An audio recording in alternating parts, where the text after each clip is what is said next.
history. Hi, and welcome to Sea Griller Stacker's channel as we look back in history through coins. In honor of July 4th, we're going to go ahead and take a look back in history. We now go live from the Pennsylvania State House, later to be known as Independence Hall, where the delegates from the Second Continental Congress have ratified the unanimous Declaration of the 13 United States of America. We're going to go ahead and take a look at the gentleman who actually signed the Declaration of Independence.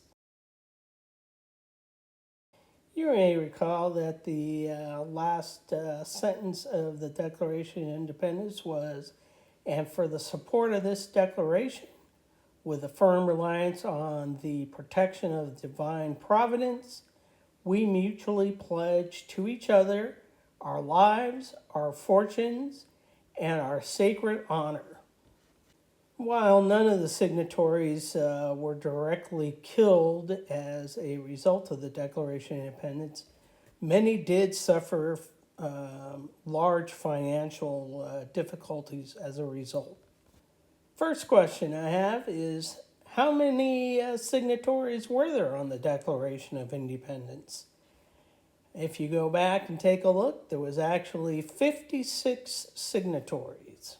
Of those 56 signatories, who actually went on to become President of the United States? Actually, two people did, the first one being John Adams. You may recall Adams went on to be the second President of the United States. He also played a prominent role in the First Continental Congress. Representing Massachusetts as a delegate, he emerged as the leader of the pro-independence faction, advocating for a strong stance against British rule. And while not all the delegates shared his views, Adams' influence helped shape the Congress's decision, including the call for a boycott of British goods and the eventual decision to convene a second Continental Congress, where he played a pivotal role in the eventual signing of the Declaration of Independence. The second man to go on to become President of the United States was Thomas Jefferson, who became the third President of the United States. He represented Virginia in the Second Continental Congress. Jefferson, of course, was best known for being the primary author of the Declaration of Independence.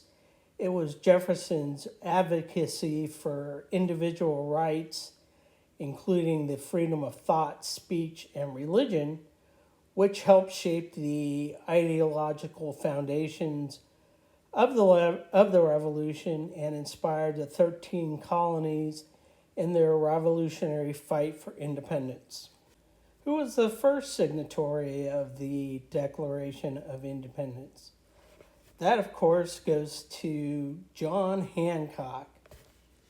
Hancock served as the president of the Second Continental Congress and was the first and third governor of Massachusetts.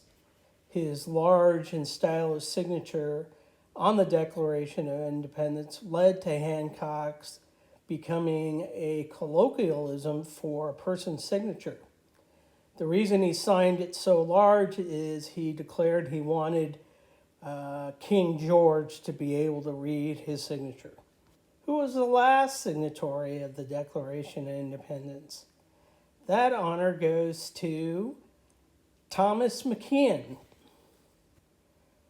McKeon was a lawyer and politician, and during the American Revolution, he was a Delaware delegate for the Second Continental Congress, where he signed the Declaration of Independence. Who was the youngest signatory of the Declaration of Independence? That actually goes to Edward Rutledge. Rutledge was an American founding father and politician who signed the Declaration of Independence and he later served as the 39th governor of South Carolina. So, who was the oldest signatory of the Declaration of Independence? That honor, of course, goes to Benjamin Franklin. And of course, Benjamin Franklin's accomplishments are far too numerous to mention in this video.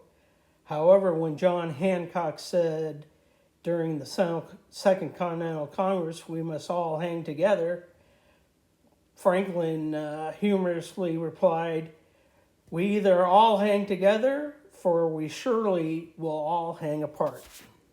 Which signatory died on the 4th of July?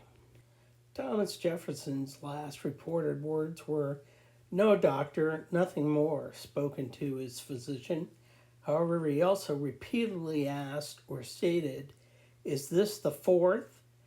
referring to the 50th anniversary of the Declaration of Independence, as Thomas Jefferson died on July 4th, 1826. John Adams reported last words were, "Jefferson survives," as he was unaware that Jefferson had died earlier that day, again, July 4th, 1826.